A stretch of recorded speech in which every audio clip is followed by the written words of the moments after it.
Hi everyone. Hi beautiful people.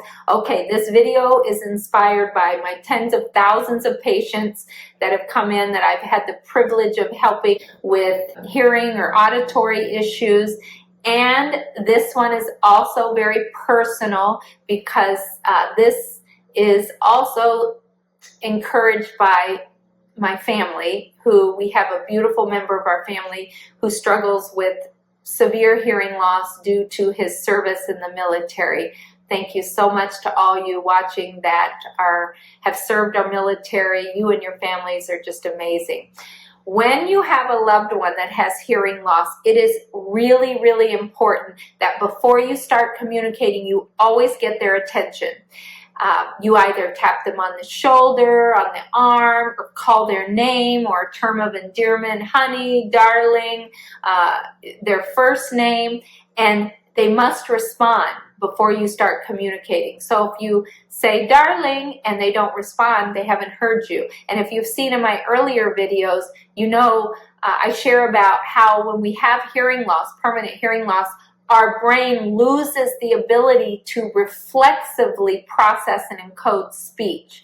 When we have normal hearing and we're walking by someone or someone calls our name, it's automatic. Our brain is automatically processing it. When there's any type of hearing loss, the brain is no longer reflexive and it requires a warning or a heads up. So calling their name, and if they don't respond the first time, just call again or tap them on the shoulder usually works. Throw a paper airplane at them. And once you have their attention, then speak.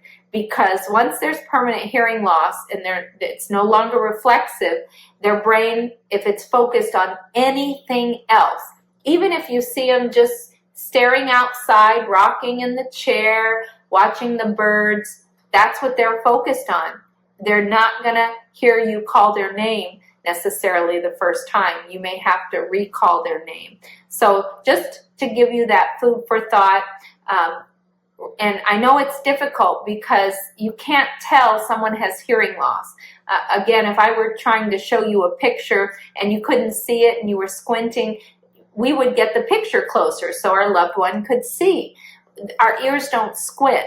So it's going to be hard maybe in the beginning for us to remember that our loved one has hearing loss and we need to get their attention first because they don't look like they have hearing loss. They're not walking around doing this all the time. So just a reminder to just lovingly get their attention.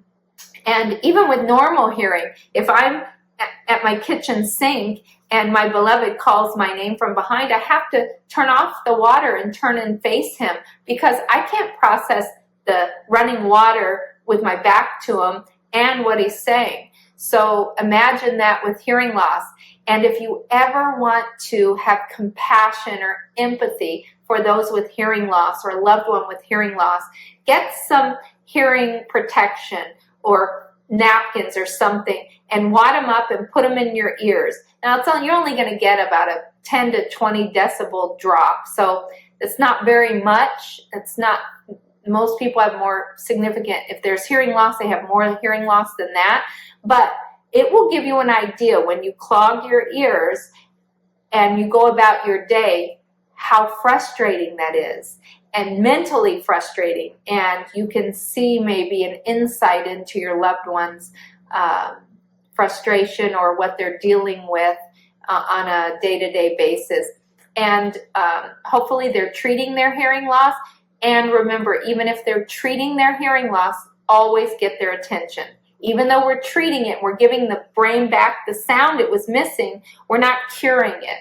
So they're not going to instantly hear everything on the drop of a dime. You're going to need to get their attention before you start talking. If you're watching television, pause the television, stop it, mute it, call their name, then have the dialogue. It will make them so happy. And yourself, because you won't get frustrated repeating yourself. And I hope that helps. But I, in my clinics, did a lot of marriage counseling because patients would come in and say, he's still not listening. And we'd have to go over, are you getting his attention? Are you getting her attention before? And that wasn't always the case. Most of the time it wasn't the case. So it's just a reminder. And for those with hearing loss, once they get your attention, it's your job to pay attention and focus on what they're trying to say. Anyway, I know you want the best relationships possible, and this is my attempt at giving you information that can help make everything better. Okay, love you so much. Have a beautiful day. God bless you.